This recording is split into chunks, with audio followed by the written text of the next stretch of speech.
Assalamualaikum warahmatullahi wabarakatuh. Waalaikumsalam warahmatullahi wabarakatuh.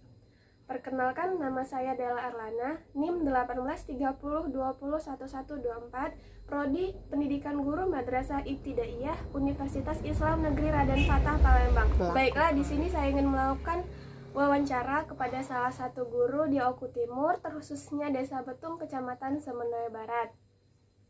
Di sini saya ingin melakukan tugas ujian akhir semester saya yang diampu oleh dosen Ibu Tiurida Intika dengan mata kuliah telaah kurikulum. Nah, di samping saya ada seorang guru wali kelas di SD Negeri 1 Betung dengan nama Mailang SPD. Nah, di sini kami akan melakukan wawancara. Nah, sebelum wawancara ini kita mulai, ada baiknya kita mengucapkan lafaz basmalah bersama-sama. Bismillahirrahmanirrahim. Baik Bu, kita langsung ke pertanyaan yang pertama. Apakah Ibu sudah siap? Siap.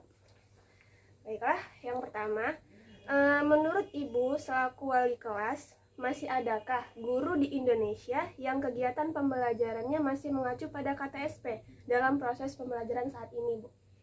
Sepengetahuan saya, kalau di sekolahan kami, terutama Semenoi Barat, sudah memakai semua K13. Alhamdulillah. Nah, langsung ke pertanyaan yang kedua, yaitu menurut Ibu, apakah hasil dari pembelajaran KTSP dulu bisa diimplementasikan kembali ke kurikulum saat ini, Bu? Bisa sebagai pemacu atau sebagai pembeda atau sebagai tolak ukur untuk masuk ke K13 supaya lebih baik dan lebih menunjang cara siswa belajar dan siswa mampu menerimanya dengan baik. Baik, lanjut ke pertanyaan yang ketiga. Selaku wali kelas, bisakah Ibu menjelaskan permasalahan yang sering terjadi pada kurikulum K13 dan apa saja kekurangan dan kelebihan dalam menggunakan kurikulum K13 ini? Kalau menurut saya, dalam pembelajaran di kelas, memakai kurikulum K13 sangat cocok dengan siswa, bisa memacu mereka belajar, bisa aktif dalam belajar, kemudian siswa ringan membawa buku ke sekolah. Baiklah, kita lanjut ke pertanyaan yang keempat. Dalam pelaksanaan kurikulum 2013, di setiap sekolah tentunya ada program yang bertujuan untuk mendukung PPK, yaitu penguatan pendidikan karakter. Menurut Ibu, cara memilih program yang tepat untuk diterapkan di sekolah itu bagaimana, Bu? Apakah ada kriteria yang harus dipenuhi dari pusat? Kita sesuaikan dengan kriteria pusat, kemudian kita melihat kemampuan siswa itu sendiri, apakah dia mampu di bidang apa, apakah dia mampu di bidang budaya, apa dia mampu di bidang kesenian, kita luruskan, kita tunjang, kita beri pendukung, kemudian kita beri untuk maju. Baiklah, Bu.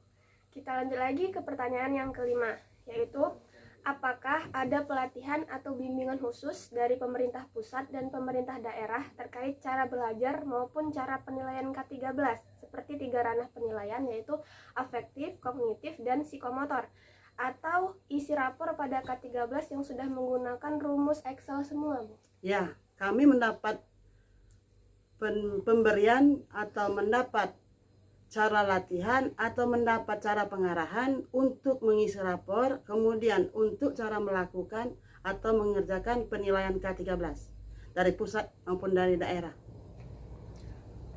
Nah, kita lanjut ke pertanyaan yang keenam. Menurut Ibu selaku wali kelas, bagaimana kesiapan para guru dan sekolah untuk mengimplementasikan kurikulum yang baru, yaitu kurikulum Merdeka Belajar, terutama pada RPP One-Pack? Kalau kami siap menerima, siap menjalankan karena RPP itu sangat ringan, kemudian dapat peluang atau waktu membuat RPP itu kalau terlalu rumit. Kalau masalah RPP satu halaman, bisa waktu yang lain diefektifkan untuk memberikan pelajaran kepada siswa di kelas kita. Lanjut ke pertanyaan yang ketujuh. Sebagai seorang guru, strategi dan teknik seperti apa yang akan dilakukan dalam mengimplementasikan kurikulum Merdeka Belajar di dalam kelas? Kita akan melihat kemampuan siswa itu di bidang apa. Apakah dia di bidang olahraga, apakah dia bidang kesenian, apakah dia bidang pendidikan, contohnya IPA, matematika, apa bahasa Indonesia. Kita beri peluang waktu untuk mereka belajar, untuk mereka maju, untuk mereka menyesuaikan kemampuannya masing-masing. Ya, baiklah kita lanjut lagi ya ke pertanyaan yang ke-8. Menurut sumber yang saya cari, konsep belajar merdeka USBN akan diganti dengan ujian asesmen yang diselenggarakan hanya oleh sekolah. Ujian ini untuk menilai kompetensi siswa dapat dilakukan dalam bentuk tes tertulis dan bentuk penilaian lain yang lebih komprehensif, seperti portofolio dan penguasaan seperti tugas kelompok, karya tulis, dan lain sebagainya. Apakah itu efektif menurut Ibu? Kalau menurut saya efektif, sebab dalam mereka bekerja, dalam mereka mengerjakan tugas, baik itu kelompok maupun berbentuknya, asal mereka itu bisa sosialisasi, bisa berkomunikasi, bisa efektif, dapat mencari sendiri, menghasilkan sendiri, merumuskan sendiri, dan menyimpulkan sendiri hasil mereka, guru hanya memberi bimbingan atau pengarahan. Baik, kita lanjut ke pertanyaan yang ke-9. Bisakah Ibu jelaskan bagaimana pelaksanaan proses pembelajaran kurikulum 2013 ini selama wabah COVID-19 yang terjadi seperti saat ini? Apakah banyak kendala dalam proses pembelajarannya, Bu? Kami selaku guru kelas, sebab dengan adanya COVID-19 ini tidak bisa belajar langsung dengan siswa di sekolah sebab memakai tidak boleh berdekatan, maka kami memberi tugas ke rumah masing-masing siswa dengan cara memberi buku panduan atau buku materi K13, kemudian memberi tugas-tugas dengan cara bagi siswa yang mampu ekonominya melalui internet atau WA, tapi bagi siswa yang kurang mampu kami datang ke rumah mereka masing-masing. Baik, ini pertanyaan yang terakhir, Bu. Menurut Ibu, dalam pembuatan atau penyusunan RPP, lebih mudah dan lebih praktis yang mana? Antara RPP KTSP, K13, atau Merdeka Belajar? One pack ini, Bu. Berikan alasan Ibu.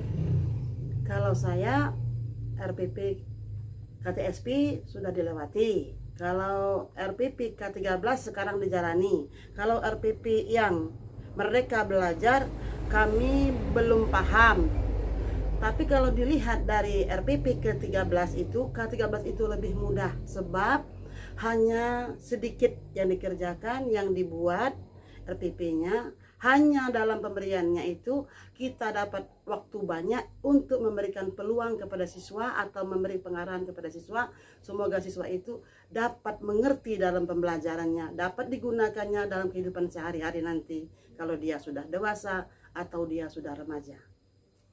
Ya, alhamdulillah wawancara hari ini sudah selesai. Semoga apa yang disampaikan oleh Ibu Mailang tadi bisa bermanfaat untuk kita semua. Kita akhiri wawancara hari ini dengan mengucapkan lafaz hamdalah. Alhamdulillahirobbilalamin. Saya tutup, wabillahi taufik wal hidayah. Wassalamualaikum warahmatullahi wabarakatuh. Waalaikumsalam warahmatullahi wabarakatuh.